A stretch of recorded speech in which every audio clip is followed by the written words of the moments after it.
வணக்கம். இது தடம் நியூஸின் காலை நேர செய்திகள். செய்தி ஆசிரியர் அரியராசா தினேஷ். வாசிப்பவர் முஷ்ரிஃபா முலஷர். முதலில் தலைப்புச் செய்திகள். அதிகரித்த கொத்து ரொட்டி உள்ளிட்ட உணவுப் பொருட்களின் விலை. மாணவர்களை இலக்கு வைத்து போதைப்பொருள் விற்பனை, இளம் தம்பதி கைது.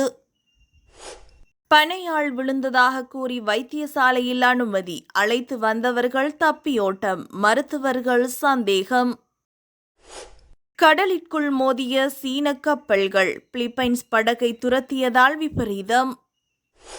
கோழி பனிசிற்குள் பாம்பு, அதிர்ச்சி அடைந்த பெண் எடுத்த அதிரடி நடவடிக்கை. தொடர்பான விரிவான செய்திகள். நாட்டில் சில பகுதிகளில் கொத்து ரொட்டி, முட்டை, ஆப்பம் மற்றும் முட்டை சார்ந்து உற்பத்தி செய்யப்படும் உணவுப் பொருட்களின் விலைகள் மிகவும் அதிகமாக காணப்படுவதாக நுகர்வோர் கவலை தெரிவிக்கின்றனர். முட்டை மற்றும் பிற மூலப்பொருட்களின் விலைகள் ஓரளவுக்கு குறைந்திருந்தாலும் இந்த முட்டை சார்ந்த உணவுப் பொருட்களின் விலை குறையவில்லை எனவும் அவர்கள் தெரிவிக்கின்றனர். இதேவேளை ஒரு முட்டையின் விலை ₹29 தொடக்கம் ₹33 வரை விற்பனை செய்யப்படுகின்றது. பல்வேறு உணவகங்களில் கொத்து ரொட்டியின் விலை மிக அதிகமாக இருப்பதாகவும், முட்டை ஆப்பம் மற்றும் முட்டை ரொட்டியின் விலைகள் சமமாகவும் அதிகமாகவும் இருப்பதாக நுகர்வோர் குற்றம் சுமத்துகின்றனர். இது தொடர்பாக நுகர்வோர் அதிகார சபை தலையிட்டு மக்களுக்கு சில சலுகை திட்டங்களை வகுக்க வேண்டும் என்று நுகர்வோர் கோரிக்கை விடுக்கின்றனர்.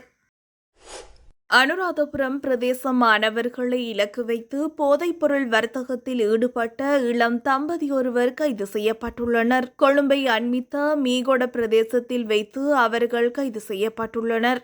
சந்தேக நபர்களிடமிருந்து சுமார் ₹3 கோடி பெறுமதியான ஐஸ், ஹெரோயின் மற்றும் போதை மாத்திரைகள் என்பன கைப்பற்றப்பட்டதாக காவல்துறையினர் குறிப்பிட்டுள்ளனர். அனுராதபுரத்தில் உள்ள பாடசாலை மாணவர்களை இலக்கு வைத்து குறித்த போதைப் பொருட்களை விநியோகம் செய்ய சந்தேக நபர்கள் திட்டமிட்டிருந்தமை ஆரம்பகட்ட விசாரணைகளில் தெரியவந்துள்ளது. கைது செய்யப்பட்ட தம்பதியினரை ஹோமாகம நீதிமன்றத்தில் முன்னிலைப்படுத்த நடவடிக்கை எடுக்கப்பட்டுள்ளமை குறிப்பிடத்தக்கது. யாழில் பனையாள் விழுந்ததாக கூறி குடும்பஸ்தர் ஒருவர் வைத்தியசாலையில் அனுமதிக்கப்பட்டுள்ள நிலையில் வைத்தியசாலைக்கு அழைத்து வந்தவர்கள் தப்பியோடி சம்பவம் இடம்பெற்றுள்ளது. இதனால் மருத்துவர்கள் சந்தேகம் அடைந்துள்ளனர். குறித்த விடயம் தொடர்பில் மேலும் தெரிய வருவது, நேற்று முன்தினம் மாலை 35 வயதுடைய குடும்பஸ்தர் ஒருவர் பனையால் விழுந்ததாக கூறி மயக்க நிலையில் அவரை வைத்தியசாலைக்கு கொண்டு வந்து அனுமதித்துவிட்டு வைத்தியசாலைக்கு அழைத்து வந்தவர்கள் தப்பிச் சென்றுள்ளனர். கண்டத்தரிப்பு சாந்தை பகுதியைச் சேர்ந்த குடும்பஸ்தரே இவ்வாறு தெள்ளிப்பளை ஆதார வைத்தியசாலையில் அனுமதிக்கப்பட்டார். பின்னர் அவர் மேலதிக சிகிச்சைக்காக யாழ்ப்பாணம் போதனா வைத்தியசாலைக்கு அனுப்பி வைக்கப்பட்டார். இந்நிலையில் நேற்றைய தினம் யாழ்ப்பாணம் போதனா வைத்தியசாலையில் அவருக்கு தலையில் அறுவை சிகிச்சை மேற்கொள்ளப்பட்டது. இருப்பினும் மயக்க நிலையில் இருந்து அவர் மீளவில்லை. குறித்த குடும்பஸ்தரின் தலை மற்றும் ஒரு கையில் படுகாயம் ஏற்பட்டுள்ளது. குறித்த காயம் பனையால் விழுந்தது போல் இல்லை என மருத்துவர்கள் சந்தேகிக்கின்றனர். சீனாவிற்கு சொந்தமான 2 கப்பல்கள் கடலிற்குள் ஒன்றுடன் ஒன்று மோதி விபத்துக்குள்ளாகியுள்ளது. தென்சீன கடலில் ஸ்கார்பாரோ ஷோல் பகுதியில் திங்கட்கிழமை குறித்த விபத்து நிகழ்ந்துள்ளது.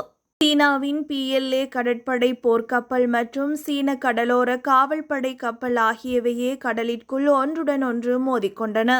பிலிப்பைன்ஸ் நாட்டின் ரோந்து படகை துரத்தும் போது குறித்த 2 கப்பல்களும் மோதி விபத்துக்குள்ளாகின. பிலிப்பைன்ஸ் கப்பலை துரத்த முற்பட்டு விபத்துக்குள்ளானதில் சீனாவின் கடலோர காவல்படை கப்பல் கணிசமாக சேதத்தை சந்தித்துள்ளது.